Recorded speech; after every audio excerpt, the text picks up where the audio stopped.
That night, all the young kids who were too young to go out and have dates or whatever, they were watching Devo. So in my parlance, I call it the thing that should not be. Devo should not be, but you are. Well, you know, we were really controversial and polarizing back then, and there were people who loved us and people that hated us. More of them that hated us. Well, yeah, more in the beginning, you know, like anything new. That's the beauty of rock and roll. It doesn't sleep. It is always looking for the next thing. The only reason people are interested in us now is because we did something sincere and creative and original at that time that a lot of it has withstood the test of time. Well, here we are. Thank you for being at Madam Zuzu. This is our first ever live podcast for my podcast, The Magnificent Others. So I'm very honored to have you on my podcast. You can apply.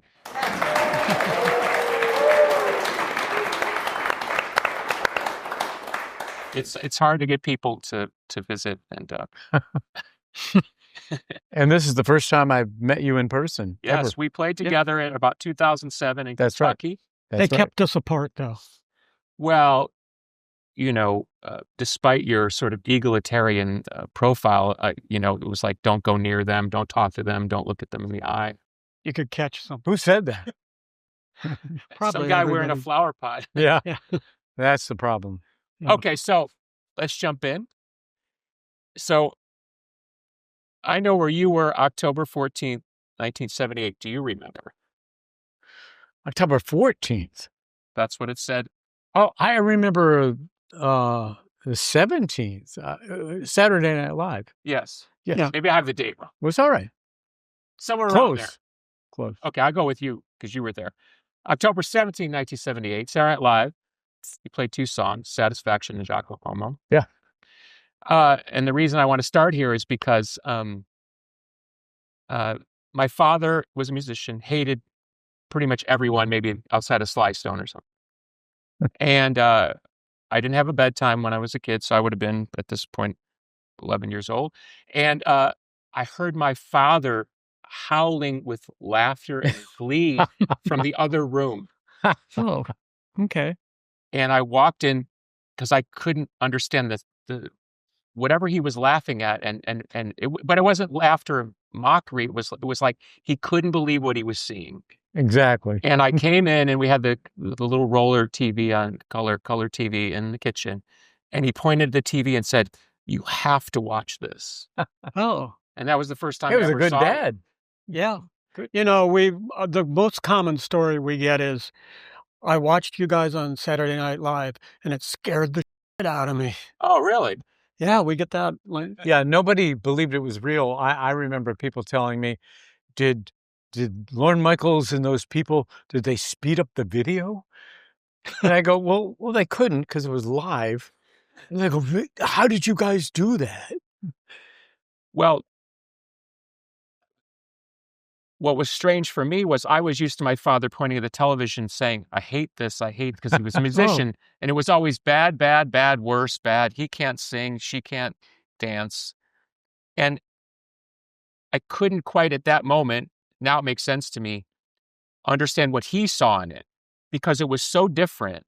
And my natural thought would be, well, this would be something he wouldn't like. But it was 2 steps ahead of difference so that he couldn't hate it.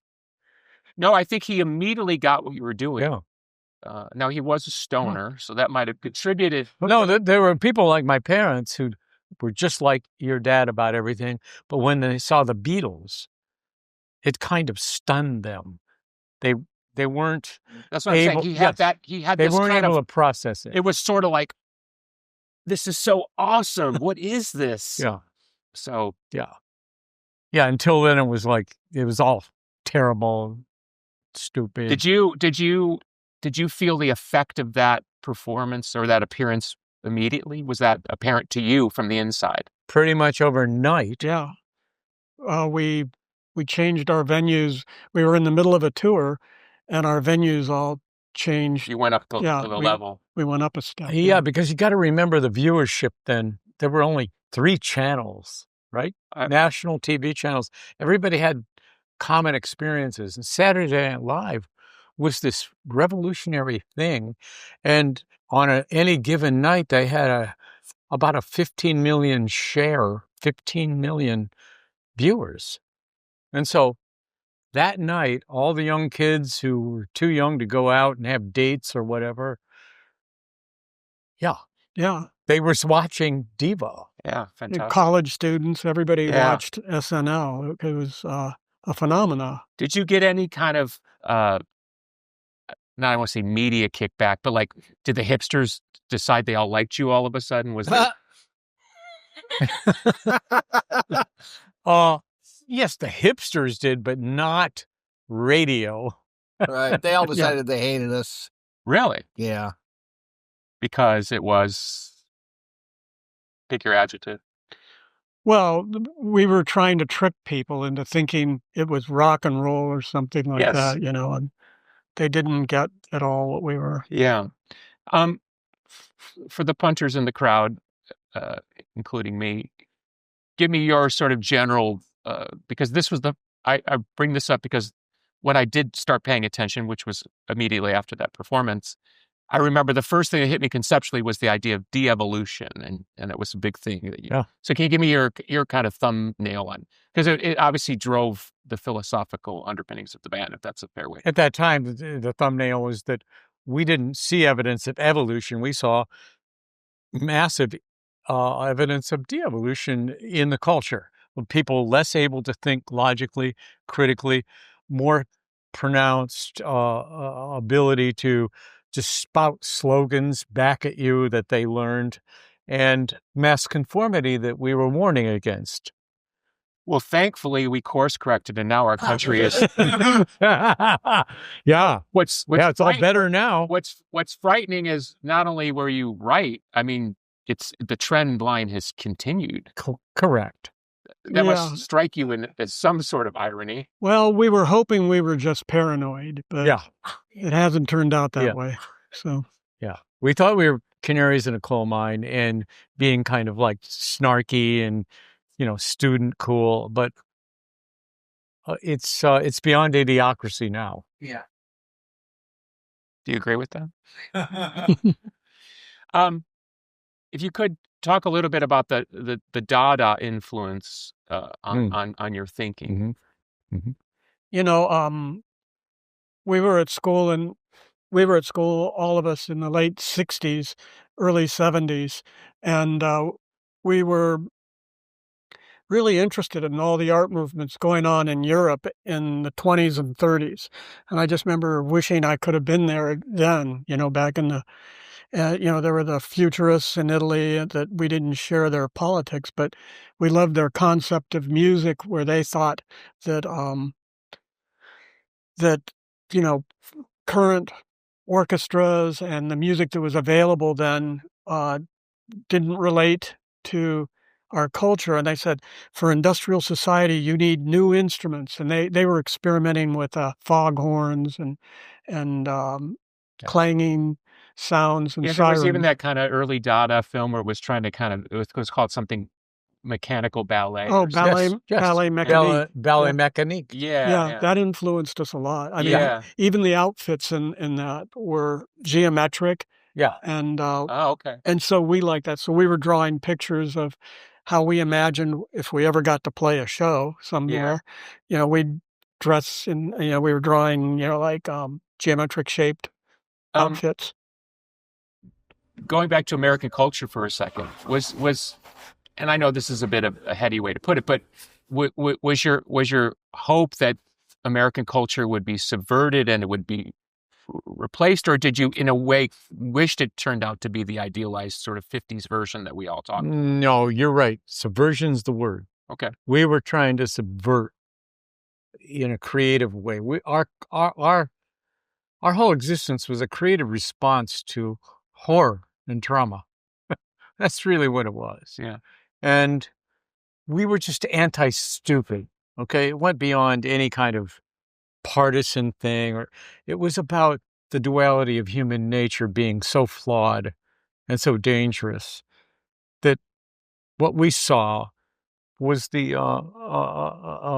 danger of stupidity, just crushing liberty and the human spirit.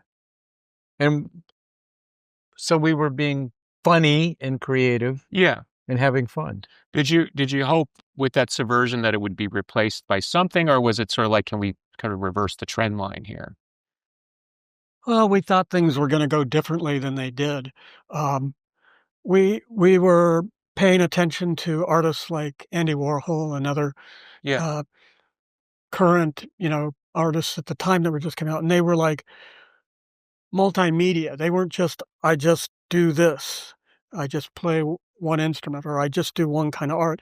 They were about the idea first, and then they would use whatever technology or whatever, method they needed, whatever, whether it was visual or audio or film or whatever. Yeah. And we liked that. We wanted to work in all the mediums. And so at the time we were forming, there was video was just starting to become available to the average person. You could go get, some really clumsy, like video equipment. Beta camera. And right. And we were embracing technology, and Mark was he was the guy that had a mini Moog and an ARP Odyssey, and he wasn't interested in trying to make beautiful fake orchestral sounds. He was making noise, and I said, that's great. This is great. Because when you ask that question that you just asked, and the crux of it's very serious, we weren't trying to roll anything back and go back to the Beatles. We were trying to project a way forward when music had stultified and gotten rancidly self-involved with guys with, platform shoes and big socks in their crotches. The cliche was so disgusting and stupid to us. We were trying to show people a way forward. Did any artists of that time take umbrage with the sort of let's call it the subversive? Did they all? Yes, they did. Did they tell you about it, or did you hear about it? I mean, well, we'd hear about it indirectly, but I remember one meeting with, who was it? Todd Rundgren. Remember that, when we were summoned to his studio in San Francisco, and we went to this meeting? And he goes, "Are you guys just trying to shock people, or do you want to be successful?" It was hilarious.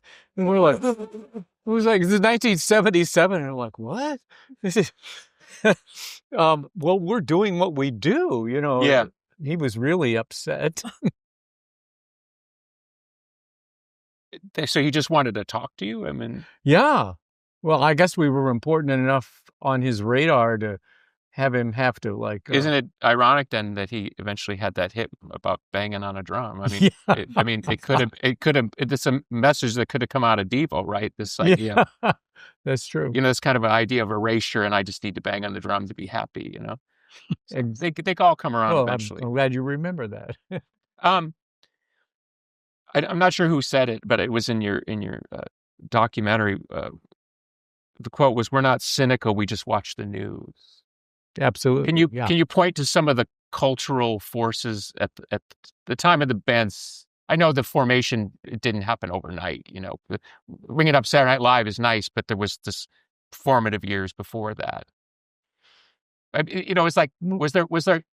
Like some people say Nixon, or was like, well, Nixon was who was your your top five? Tricky Dicky was important because he tried to do something where he knocked down the three rails of government, like the checks and balances of the judiciary, the executive, and the legislative branch, and in a way that was in your face, and we were upset by that, and that's why the expansion of the war happened from Vietnam into Cambodia without an act of Congress. This was unprecedented in history of the United States. Yeah, up to that point. Up to that point. And then after that, it was normal. Yeah, now it's normal, yeah. Exactly. And that's why all the students across America were upset, and that's why the protests happened at Kent State University when I was there about the expansion of that war. without an act of Congress. And that's when they brought in the National Guard with live ammunition and M1 rifles. And we didn't know that. It was like the old hillbilly song. Yeah. I didn't know the gun was loaded, right? We didn't know. We were stupid. Were you the only person in the band that was at that? No. Yeah, that day. Oh, yes. at that day. Yeah, sorry. I was at Yeah. the first demonstration. Bob was at the one the next night, and then Jerry was at the one the third day. Yeah, wow. Where I they was the shot one that people. killed people because, I had been a member of SDS, to be honest. And What's SDS? Students for a Democratic Society. It was kind of lefty, but it was really just against illegitimate authority controlling your life. In other words, centralization. They thought that people should have locally their own agency over their own government. Yeah. Nothing too crazy, just Yeah. In other words, not big government. Yeah. Which now all we have is big government. So anyway, that's and what's weird about that day is they shot at us, and it was completely just shockingly, unforeseen. They shot at us, but they shot over the heads of all the students that were closest to them, because the National Guard was composed of kids who were the same age as me, right? And my friends. And I think because they had gas masks on and they could see us, they didn't really want to shoot us point blank like ducks in a shooting gallery. And so they kind of shot over our heads, and the people that got killed and wounded were all 20, 40 feet behind us. So you almost think in a way it was maybe not accident, but they weren't necessarily trying to hurt people. Yeah. I think I never heard they were that given before. an order, and then they didn't really want to do it. Yeah.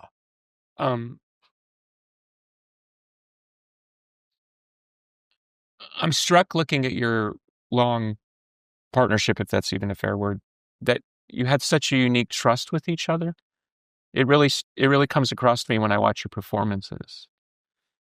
There's a cohesion in your. I mean, you're an articulate man. Cohesion is the key. But was that something? I mean, was it something that came natural? Was it something you guys kind of worked out? Sitting around a table and then like, let's get on the same. Okay. Both. Yeah, it was. We talked about it, but most of it was just. It just happened in a basement, and it was like things that made us laugh or things that we were all on the same page, as yeah. people like to say, and we wanted the same thing. We had the same goal, and we worked together in a collaborative way to make it happen. It's really beautiful to watch because, having been in bands, doesn't take much for people to go in their own direction. Yeah. Oh, yeah. Well, and that's natural. That's human. And a band in many ways is like a family, and blood here too. But it doesn't always work that way. I mean, there's reality sets in at some point. But when I watch those performances, it's like you committed to that space in a way there's very few bands I can think of that are all in the same direction at the same time. And that's what energized me, and that's what I loved. It was incredible. And that's what people like too, because they like to see a collective of people working together and moving in one direction, because that gives them hope in their lives that they're not just isolated and that they could do that. Yeah. I know at one point you were managed by Elliot Roberts. Was that second album, or was that sort of when you needed it? He was our manager from the beginning because of Neil Young. Right. Neil Young brought him in. Neil Young brought him in to you guys? Yeah, he introduced us and said, I know you've been thinking about a manager, and I know you've had bad experiences meeting with people. Here you go. Meet my manager. So how did you know Neil before that? I thought it was the other way around. So that's. No, we were introduced to Neil Young through Tony Basil and Dean Stockwell. Oh, okay. And we were amazed that he liked us. It was just like, we thought that's weird. Well, he's definitely a kind of an outlying personality. Absolutely. Yeah. But the reason I bring up Elliot is because I was managed by Elliot at one point. So I didn't know that. Yeah. So sorry about that. No, I mean, that's great. That's great. I was getting there. I was getting there. But Elliot, he sort of extolled the '60s virtue of not selling out, and yeah. That was until it doesn't work. You know what I mean? Yeah. But I was curious how that worked. Did that kind of '60s? He wasn't really a hippie, but he was very much a '60s brain. How did that fly with you guys at the time? We liked him as a person, but his management style was very ineffective. And about 2 years in, we had met this guy, Bill Gerber, who was young and brash and smart and plugged into what was happening with the emerging music scene. And we actually told Elliot we wanted him to hire Bill Gerber or we had to leave. And so he hired Bill Gerber, and Bill Gerber turned everything around. Yeah. Did you end up going with him eventually then? Or Well, Bill Gerber worked for Elliot till the end. Oh, so it kind of worked. Yeah. Okay. Yeah. And Bill Gerber ended up being a big deal producer for Warner Brothers Films. Right. When you guys kind of, and I don't know if what your memory is, but it seemed like that movie with Neil, was it Human Highway? Human Highway. Human Highway. But then other stuff of yours visually seemed to be on television a lot in that period. Yeah, we were lucked out. Yeah. I mean, it was a lot. I felt like Human Highway was on every 5 seconds on HBO for a period. Yeah.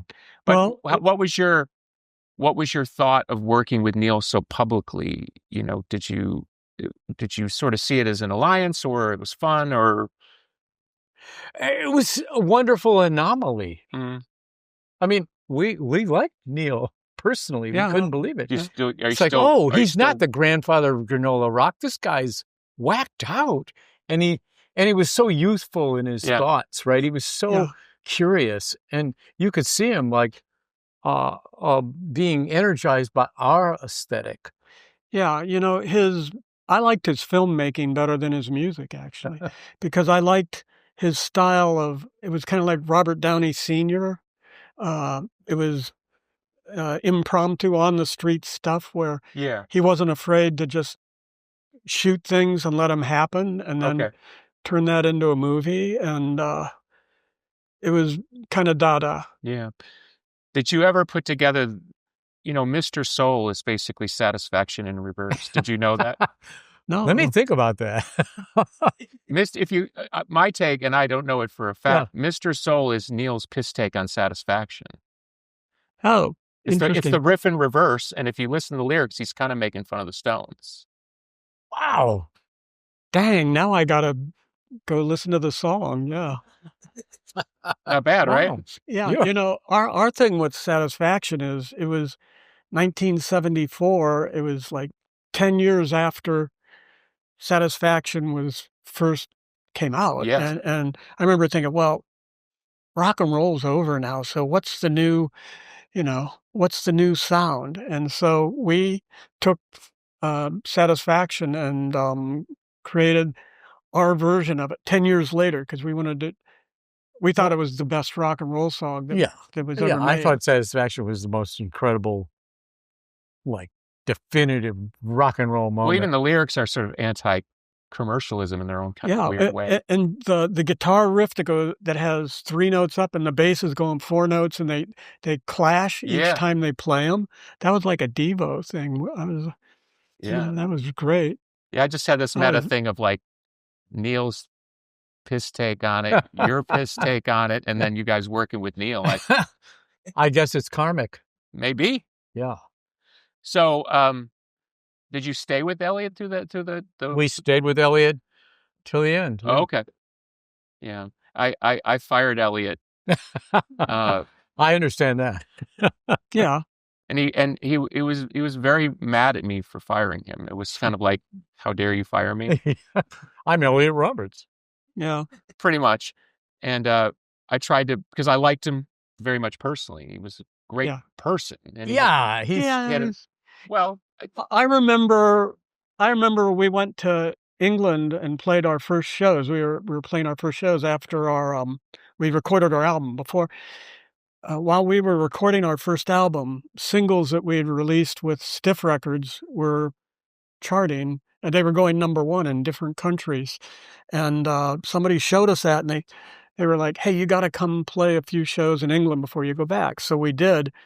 And why am I telling you that? Elliot Roberts. Elliot. Roberts. Okay. So while we were there, we met bands, and while we were in Manchester, we met Human League, who were half of their band was, what was the other band that they had? Heaven 17. Yeah, when they split apart, they became Heaven 17, which I loved. Heaven 17. Yeah, they were the heavier of the two pieces. Yeah. But we got back, and Elliot said, "Did you hear any good music?" I said, "Yeah, check this out. It's Human League."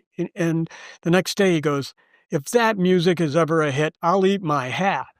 And so I was like, okay, whatever. And then about a month or two later. But he didn't wear a hat. He didn't wear a hat. He was smart, yeah. But he, after they became big, he said, "Hey, are there any other bands you think I should sign?" Okay, so I said to him, "Yes, there's this band from San Francisco called The Residents. You got to sign them. They're great." And so he did. And he put The Residents on a tour. And I remember the first show was in Pasadena, and they were doing their most extreme, hard to watch show of any of the shows they ever did. And I remember about halfway through the show, he came walking up the aisle, and he passed me and he goes, "Don't ever recommend another band to me." He did get us on Saturday Night Live, though. That's right. That was the big thing. Oh, Elliot. Yeah. That's how we signed with him, because he came to the set when we were filming Human Highway with Neil Young and Dean Stockwell and Dennis Hopper. Yeah, Dennis Hopper, Russ Tamblyn. And he, we met him for the first time. And he goes, "Neil tells me you guys are adverse to managers." And I said, "Well, no, they want 20%. They want a piece of your publishing. They want you to sign a 3-year deal." I couldn't do any of that. I had to say no. And he goes, "I don't want any of that. Just 15%, 30-day handshake. I get rid of you, you get rid of me. Anything else?" I said, "Yeah. We've been trying to get our tapes and our songs to Saturday Night Live because we want on that program." And he goes, "Come into my office next week." No problem. And of course, he was good friends with Lorne Michaels. What we didn't know is that Lorne had been trying to get Neil Young on his show for 2 years at that point, because they started in 75. Now it's 77. So what Elliot does is he promises Lorne, who doesn't give a hell about Devo, he doesn't know who it is. He says, "I will get you Neil Young if you put these guys on your show." And Lawrence goes, "Okay." And he didn't even like what we were doing. What was perfect is that it came a week after the Stones were on the opening part of 77 season. So we come on playing Satisfaction a week after the Stones opened the season. So it was even more kind of and it just all looked like a big, big deal. And it was partly planned and partly not. Yeah. Partly an accident, yeah. I'm not asking the classic, hey, we're all getting older, so let's take a shot at young people's music. But, no, I'm not. That's not what I'm asking. But you went out of your way in your youth to assail the corporate state of music, and now it's truly institutionalized. Yeah, and in my generation, we did our own version of it. Yes, you did. And for a brief moment, there was some daylight. You saw daylight. It's like getting your head above the water. For a brief moment. Yeah. For a brief moment. Yeah. So I'm curious from your perspective how you view the corporatization of music at this point, because it's something that's always been something that you focused on. Is that fair? Is that a fair question? Well, I mean, I think we were always making a kind of a double-edged joke about that. Like, you are part of it, whether you want to be or not. Sure. But we were assailing that in a creative way that was satirical and humorous. Even the way we created our own talking points and our own publicity and our own merchandise. It was making fun of publicity and merchandise that was the mainstream of the record business. But does your heart break a little bit that it not that it maybe it's doomed to fail, whoever takes that mountain on, but does your heart break a little bit because you maybe you understand that the true effect it has on particularly young people? It sort of sends this weird message that there's no escape. It's like a Yeah. like a Sartre play. There's Sure. you're never going to get out of this room. Yeah, and that's not a good message to have to tell Yeah. people. Technology has totally turned everything upside down. It's such a different world than 1977 when we first were, going out and playing places. And the one thing that's good about it, I think, is technology has made it so there's so many more people making music, and you don't have to be with a record company anymore. You can That's I would argue that's the best part of it. That's the best part of it. Yeah, I mean, on a phone, little kids have better technology than the Beatles had when they did their first album. Yeah. And they don't have to go to a record company. They just say, "Okay, I'm opening up a social media site." But then what? But then it's like, then it becomes, well, are you doing music because you're trying to get rich?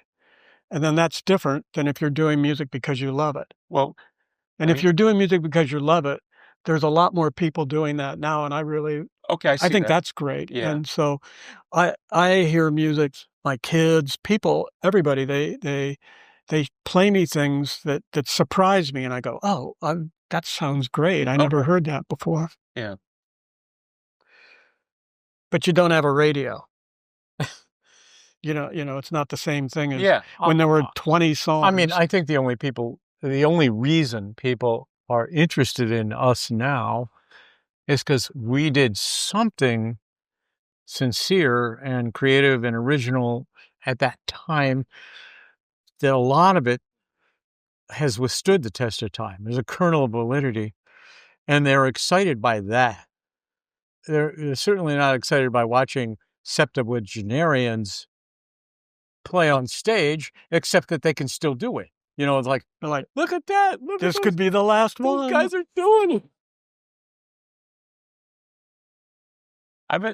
It's not a contrarian take. I have a slightly different perspective, which is I almost feel like at some point it becomes like this is the living example of what freedom actually looks like. There you go. Like I like that. You're so kind. No, but I mean it. I mean it sincerely. It's like I want to believe that.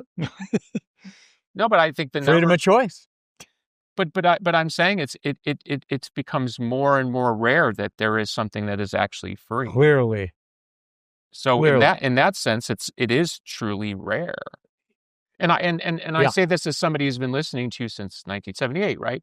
So, and that's what shocks me, and sort of thinking back, reviewing my own version of it. It's any fan would. You kind of have your own take on it all.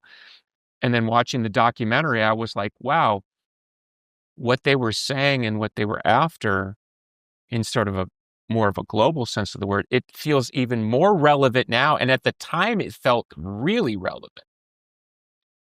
But it's the compliment is it's only a compliment because things really turned to shit in so many other ways. Well, we were really controversial and polarizing back then, and there were people who loved us and people that hated us. More of them that hated us. Well, yeah, more in the beginning, like anything new. And then at this point, people go, "Oh yeah, de-evolution, yeah." Right? It's like, it's real. They just, yeah. They're like, "Oh yeah, let's party, de-evolution." We're here. I had one thought. I'm not trying to pitch you on an idea, but I just thought it'd be interesting. The documentary sort of delves into your philosophical underpinnings. We talked about a little bit Dada and stuff like that, but I almost feel like, there's that one book that came out. It was called like The Business of the Dead, and it was all about the sort of examining the business model of the dead in hindsight.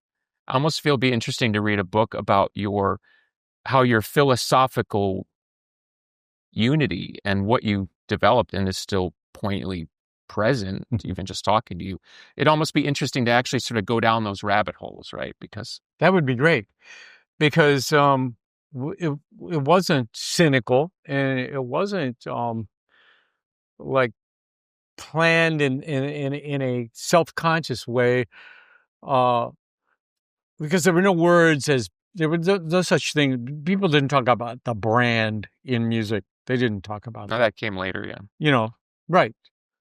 They didn't talk about postmodernism. They didn't talk about deconstruction.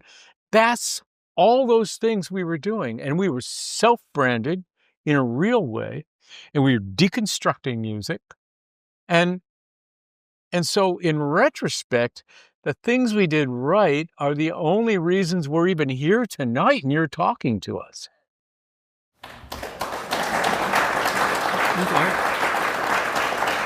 Yeah. I think it would be interesting to have something that was, like obviously a documentary is compressed 90, 100 minutes, but I found myself wanting more information about that part of it. I wish I'd been there, but, I had no control over that documentary. Right.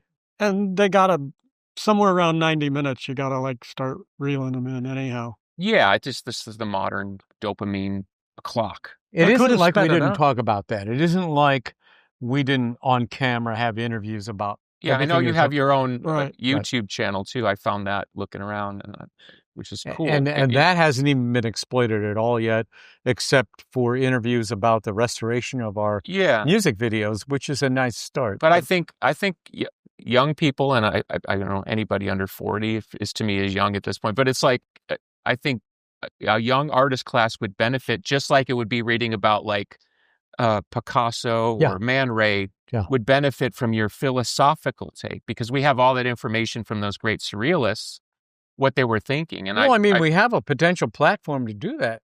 As I hope we get to the point that you are here tonight with what you do. I hope we can do that. You should. I hope you do, because I think it's a valuable part of the record. And I'm not saying in some sort of museum thing. I think it's just we need that type of information because you lived it. Well, a lot of I call it cosplay. A lot of people like to play rebellious. You know what I mean? Well, I mean, you have a voice in the marketplace right now, and it's important. And we have that potential. People still want to potentially know what we're thinking and saying, and we could do that. Yeah. Well, if we get that show, Bob, you can be the house band. Okay. All right. I want to touch briefly. I mean, there's so many things we could talk about, but I have my own reflection, which is why I'm sort of offering this up. But having your father, I can't remember his General Bowie, yeah. I just think that's just the greatest thing ever. Yeah. And that was totally an accident too. Yeah. We didn't really set out to hire him, but then it turned out that he had closet aspirations, and it just when can you at least take me to the first time you go, hey, we want you to. Well, we had this guy, Chris Barron. He was cast as the general, and we were going to shoot him. He was about our age. He was a couple. And he bailed. He freaked and he bolted, and we were in crisis. And we asked Mark's father if he'd do it, and it was the perfect moment. He was great. The reason I bring it up is I remember seeing him on God knows what television, right? Yeah. And I had no idea, you know. Yeah. But so it makes it even more subversive, you know what I mean? Because I thought he was just some guy that you got. Yeah. And he was perfect at playing that guy. Oh, my God. Well, after he was on Saturday Night Live because he was in that first film. Okay. And so he saw himself on TV, and then that did it. And then he showed up at concerts in full gear, and we'd have people come backstage, go, there's a man out by the back door, an old guy who said he's your father. He said he's General Boy. And he'd come in and he'd go, I wrote Mark, Jerry, Bob, I wrote this thing I want to read to the people before. Now, who was writing his dialogue, though? Jerry wrote most of his dialogue. Yeah. And, so good. Yeah. But then he started contributing. Oh, yeah. Okay. Was that a good thing or a... Oh, yeah. Oh, yeah. he had these lyrics called "Enough Said." Yeah. And it was put all the leaders in a ring and let them fight it out. Enough said.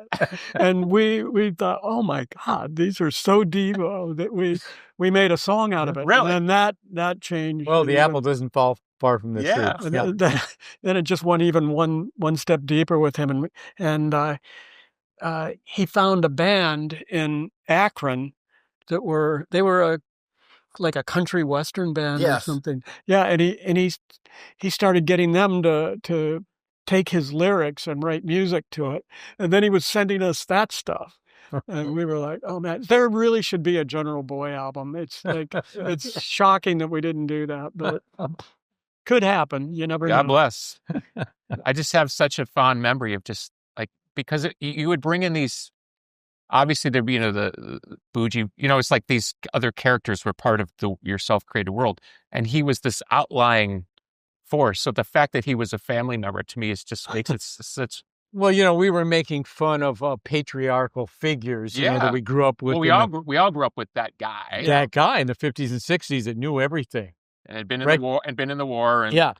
It's like, what's the Team America, where Trey Parker and Matt Stone skewer everything, and they have Mr. Spotswood. And Mr. Spotswood, that character, is the ultimate, like, know-it-all 60s guy with that patriarchal voice. Yeah. Like, Gary, the night that I seen a came man to eat his own head, yeah. Yeah. That's what we were making fun of. Yeah. Because we'd all been victimized by these authoritarian figures growing up, that tell you what to do and take away your liberty. The impact of cable television, I know I referenced it a little bit with the Human Highway thing, but it seemed like you were on cable television like a lot. Is that my own impression, or was that reality? That was our only outlet. Yeah. Cable television, when it first came out, they were like, we don't make any money. We can't pay you anything. That's how MTV came up with that diabolical system where people made their films and then MTV didn't pay you anything. Yeah. And you never got anything back from it. So it's like that totally changed what it meant to be in a band. Like for Devo, before we were before MTV. So by the time we got to do 3 albums, and by the time we did our third one, we had Whip It on it, which kept us around for a couple more albums. But then after in the early 80s, it's like if you were in a band, you had to have a single that was also a video, and somebody had to pay for that, and the record companies didn't want to pay for it. You had to have a hit on the top 100 going up. Yeah, or MTV wouldn't program it. And if they didn't program it, then you only had that one album. That was it. Yeah. So it was, it just made it really nasty. Yeah. You referenced that MTV pulled this coup where they got everyone to contribute content for free. Yeah. Do you remember? I feel like it was in the late 80s where the record labels, Warner was one of the labels, they basically said they were going to start their own MTV. Do you remember that? Yeah. Yeah. So the quick version is, Didn't work. 3 of the major labels came out and said, we're going to start our own version MTV, and we're not going to give MTV free content anymore. Right. They did this big announcement, and the next day MTV came out and said, if you do that, any of the bands you play on your channel, we will no longer play on MTV. And within the week, the labels folded and gave up all their power to MTV at that point, which is why in the 90s going into the 2000s, you saw artists making $1 million videos, because that was the only, if you weren't on MTV, that was the end of the label, that was the end of your musical life. And then suddenly videos weren't even anything about MTV. It was all the reality TV program. Well, that's when they found out they could do double the ratings with a talk show or whatever. Or just kids acting badly. What was that show that they had it's their first reality show? I can't remember. What was the first one? Yeah. Yeah, like little assholes acting badly.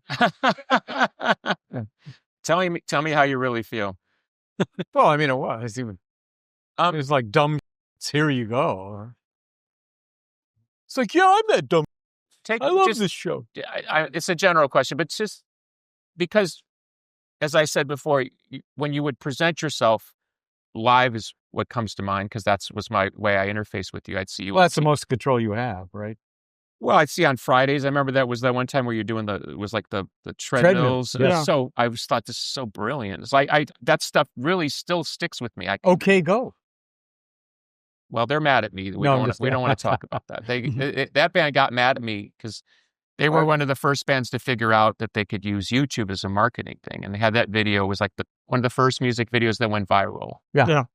And they got mad at me because I said, isn't it a shame that they can get 24 million views, but they're not selling any records? And they took that as a diss, but I didn't mean it as a diss. Just the truth. Well, no, but what I was really trying to say is, once you get into where now the new thing is to get people to watch your video and it doesn't convert to record sales, well, what good is the video? That sounds like a diss.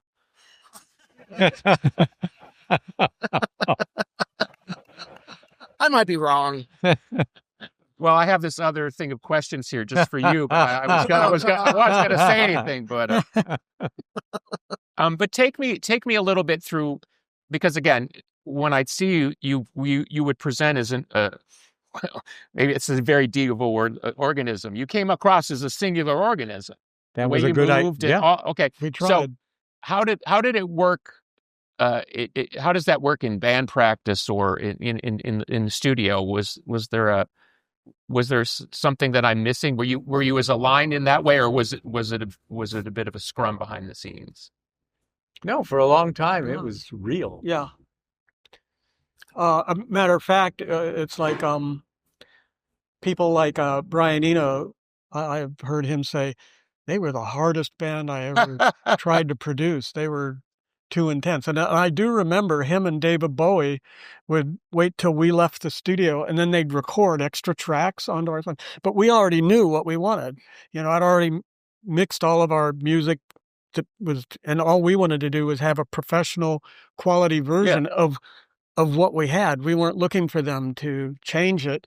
And so we'd go to mix a song down, and how it works. You get all the settings and everything. And then the guitar player is always trying to cheat their level up. He never did that. He never did that. But then they go, okay, let's record it onto the 2-track stereo that will be the master recording. So they start the tapes, and we'd all be standing there, you stare straight ahead because there's 2 stereo speakers.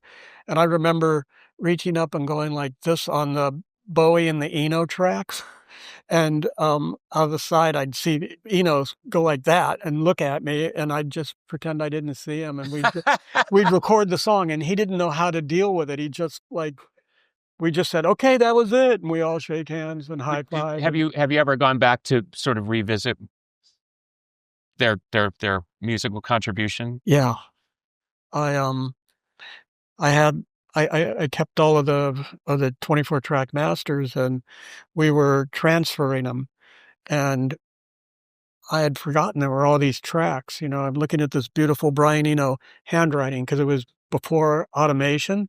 So it's like he did all the EQ settings and all the effects settings and everything in this beautiful. And then I'm looking, it said things like Brian's vocals, David Bowie's David's vocals, David's guitar part. And I'm like, what's that stuff? And so I kind of got the message to him through a mutual friend that, would you want to take the tapes back and mix them the way you were going to mix them? And he just kind of said, no. That was it. It was 2 letters, yeah. But have you thought about, seems like an interesting alternate universe, like if you guys release those?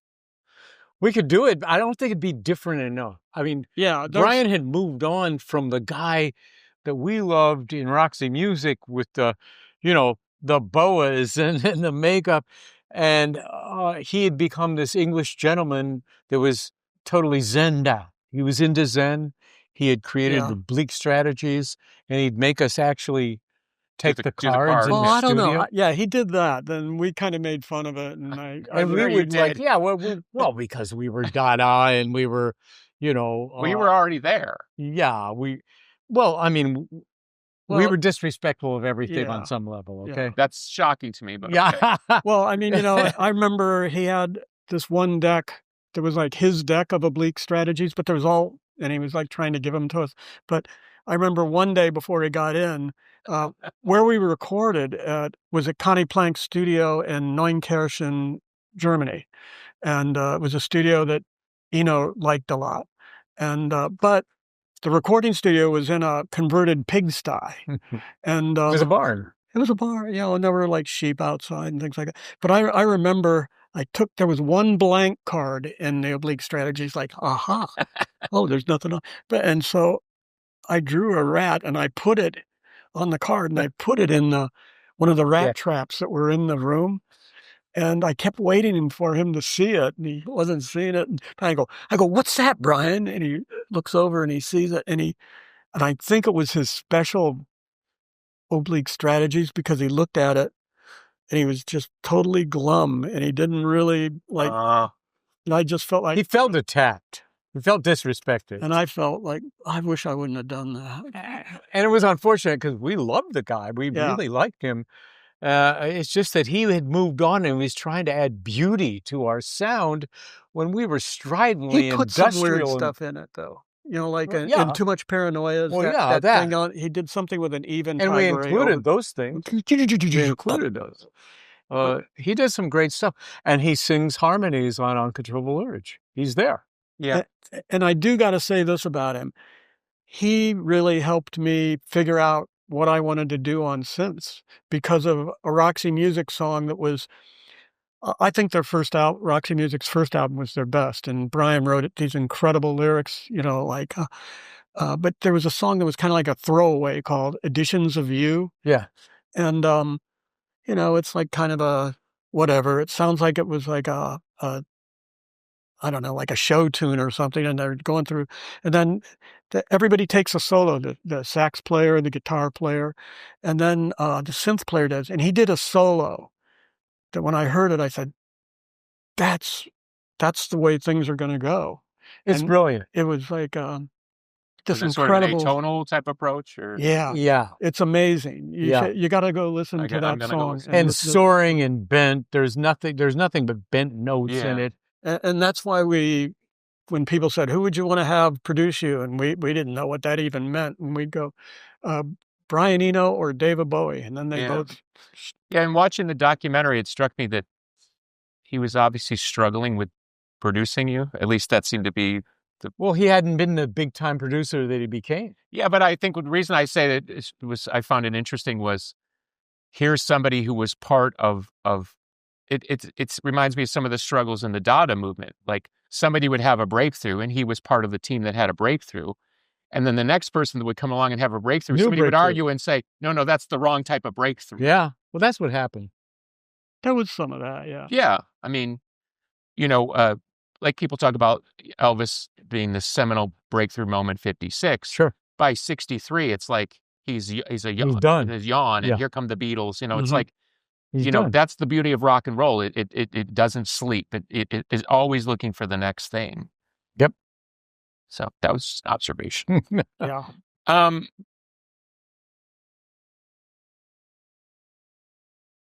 Walk me through. You guys are smart, so you knew you were getting into the corporate maw with what you were doing. The minute you signed your name on a piece of paper, you knew you were in for it at some point. Yeah. Mm-hmm. But there's the kind of the funny, like, okay, I guess we're in the machine now. And then there's the day you wake up and you're like, okay, now I'm stuck in the machine and I can't get out of the machine. And I'm used to this money and the touring and Or how do I stay in the machine? all of the above, right?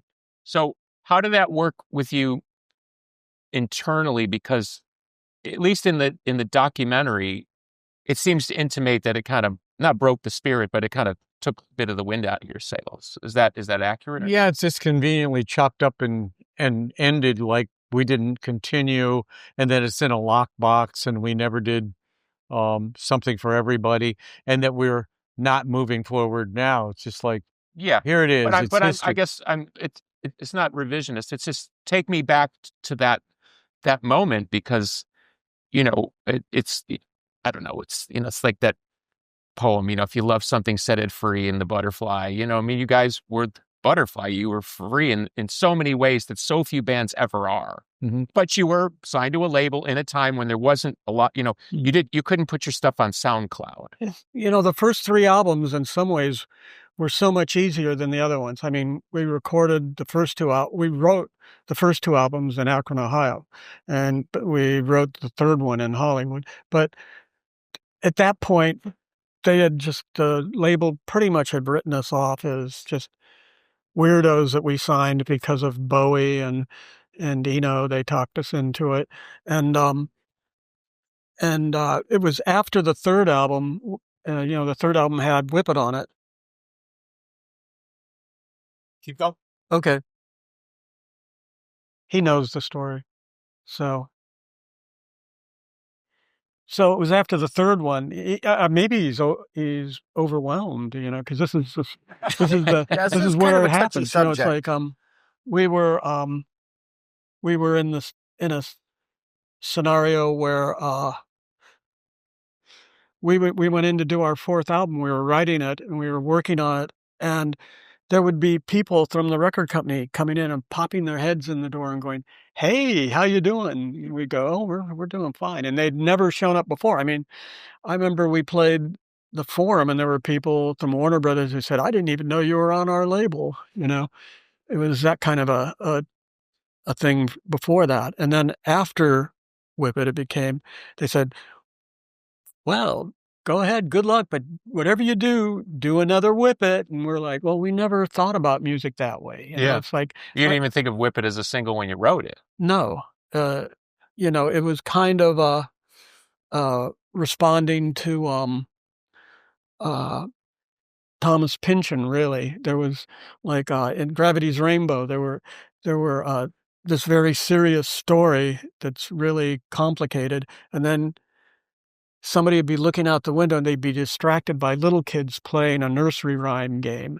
And he'd go through the whole nursery rhyme, the poem of it in his book, and then it would go back into the complex story.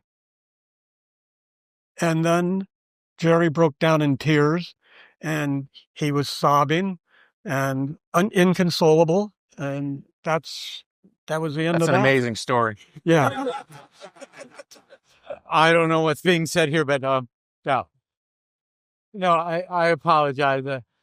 We have a very, very sick Savannah cat, and that was my wife. And, Oh, yeah, the Savannah cat ate a medical pill that's meant for my dog. This Oh, boy. Rovera, that's totally toxic and poisonous to a cat, and the cat's a 22-pound Savannah cat. And anyway. is the cat okay? We don't know. It's Is she ready to pump its stomach if she has to? It's an ER, but it looks okay. I mean, it Okay. looks like Because we're Sorry about that. we're very involved in animal charity in this house. Oh, Are there any veterinarians in the audience? I'm sure it probably is. We work with a charity here called Pause Chicago, Okay. and Pause Chicago is a no-kill shelter. So they'll stay with the animals for 3-4 years if they're not adopted. Oh, It's that's an amazing amazing. That is organization. amazing. That's great. And, That's great. So you got a lot of animal lovers in this zip code. If the idea was, okay, look, if we want to get what we want to get across, we have to work within this system. You Yes. succeeded in that system, and even if it broke you, you still got plenty through because we're still talking about it. Yeah. But do you view, if we're talking about it completely as a subversive mindset or a subversive movement, do you feel you won more than you lost? That'd be optimistic, and maybe it's true. Yeah. Only because recently when we play, there are 3 generations of people out there. There are the people of our generation that are about to croak, and then there's their sons and daughters, and now their sons and daughters that discovered us and love us in their 20s. So we're the new wave Grateful Dead. But that goes back to the book. That's Yeah. a- Yeah. there's a business modality there that's what I would argue is that your business modality, and it wouldn't work without the music. We know that. Well, of course. No, but I'm saying that very emphatically. Like if you were a band, it definitely would work. Yeah, you would think so. No matter how strong you your would hope ideas so. were. Yeah, because there's You got don't to be want the proof of tripping. concept. You That's can't, what I'm saying. You prove the concept. Yeah. The music, of course, is Yeah. always the leading edge. right. But the philosophical thing, I think, is so valuable. I mean, certainly its influence on Gen X, my generation, is unmistakable. Okay. Yeah. Did you feel that at the time? No, I didn't. No, we were too close. Yeah. At the time. Yeah. And, you see it more and people talk about it more. And, people like Nirvana covered us. Somebody worked for me for 2 years, this younger girl. And one day she said, "You wrote Turnaround?" I thought Kurt Cobain wrote that. So, But you feel, I don't know, pick a word, vindicated, proof of concept, like pick your word. Vindicated is good. Yeah, we're okay You're with that very word. good at labeling and I worked with Elliot Roberts. yeah. He's still mad at me wherever he is. Yeah. Okay, last little bit. And I'm not asking for the trendy take. I'm more like, give me the Devo version of where AI takes us, right? If we're in decline, which many people feel we're an empire in decline, and we work in the cultural end of that decline, right? Is that fair? Okay. So where does AI take us now? How, right? I mean, in other words, humans are in decline as the dominant species. They've actually declassified themselves by creating AI, which is the extension of their own duality, their own problems. Did you see this thing recently where somebody asked an AI and said, if you gain control or power, will you work against humanity? Right. And the AI said, well, I'll probably keep you around as a curiosity. But in terms of functional value, no, you have none. And Exactly. if it was up to me, I would get rid of you. Well, because we're the problem. And the AI... And in some ways, that's true. We are the problem. We're the one species that is out of touch with nature. Yeah. And Out of harmony. We're out of harmony. And we're, I hope it's not by destroying humans is the only way to save planet Earth. Well, there's always that Star Trek. It was a what's Twilight Zone episode, where it's like the most dangerous animal, and then you look and it's the mirror. Yeah. It's or Outer Limits, where they're all altering themselves to be, quote, beautiful. And yeah. Yeah. My favorite one is How to Serve Man, and you find out at the end, It's a cookbook. don't go on that rocket ship. Don't take off. It's a cookbook. I love those simplistic things. So good, right? But where does AI take music now? I mean, go just a little bit deeper, because I think you're uniquely voiced to talk about it from the standpoint of, okay, does it become a tool of subversion? Or does ultimately, is there the Devo of the future, not you, that steps aside and says, and they basically do. Well, right now, there's nothing more Devo than AI music. Because it's you just hear all these cliches being mishmashed together. Yeah. It's hilarious. It's like when the Mellotron first came out, and the American Federation of Musicians sent out letters to everybody and said, fellow musicians, do not use a Mellotron. You're taking away work from violinists and flute players and horn players. And the reality is the thing never it was true. It was recordings of real instruments. But every time a violinist plays a note, it's different. They're breathing different. Their heart's beating different. The temperature is different in the room. And every single one sounds slightly different. And people notice that stuff. So my feeling is that it'll be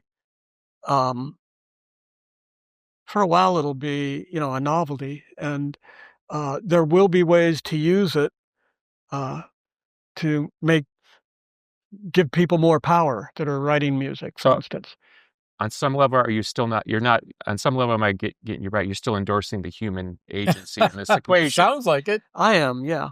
So if you just start listening to music that was written on machines only, and that keeps you content, then maybe you're lucky. I don't know, but well, I just haven't heard the AI written hit yet.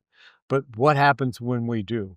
Oh, then are we using it, or is it using us? Oh, it's coming. Yeah, it's absolutely coming. Yeah. Well, but then when you say hit, well, in other words, something that people like, people love it. Well, people love a lot of what people call hits now. It sounds like it could be AI anyhow. A lot of you mean it could sound like Taylor Swift? I didn't say that. I thought he doesn't want 8,000 Swifties showing up at his. But I'm just saying that I think it's a tool that is very, very sophisticated, and I'm curious to see where it goes. Yeah. Okay, last couple things. I swear. I had the distinction in the 90s of inducting Pink Floyd in the Rock and Roll Hall of Fame. Wow. And the reason I bring that up is they said, the Rock and Roll Hall of Fame committee or whatever said, you could say whatever you want. And I was raised on Devo. So I saw it as a unique opportunity to speak to all these people in the room. I certainly wanted to pay tribute to the band going in, but I was like, I have a unique thing. I have one chance to say it to all of them, and there was Mo Austin and Elliot and all, that old crew. Mo was alive then. Okay. They were all there. Okay. That's about 96 or 97. Okay. So they're all there. And the one hook line, and this is where I tie it back to you, is the one hook line I said is, isn't it amazing that one of the biggest, or probably maybe the biggest album of all time in Dark Side of the Moon, wasn't voiced for radio. And doesn't that strike anybody as odd that we're celebrating a band that really wasn't particularly about singles? Right, at all. And, you kind of get the knowing, like, yeah, sure. And I go, and oh, by the way, I haven't forgotten about disco, and I know you're all still in the room. And I got one of those laughs, like you full laughs. Yeah.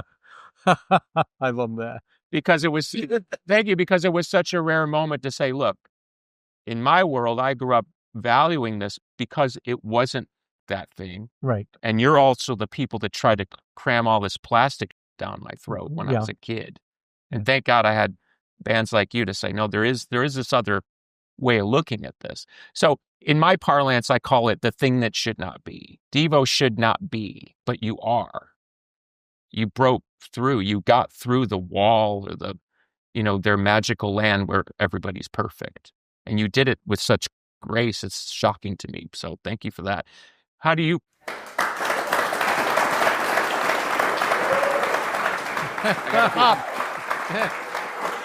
Harry, so kind, Billy.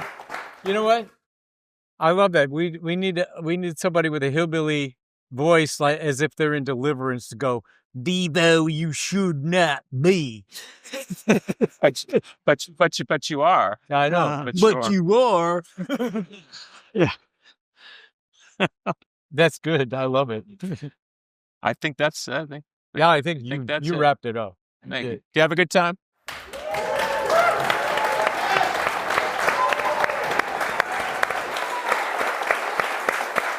I sure did. Did you have a good time, Bob? I sure did.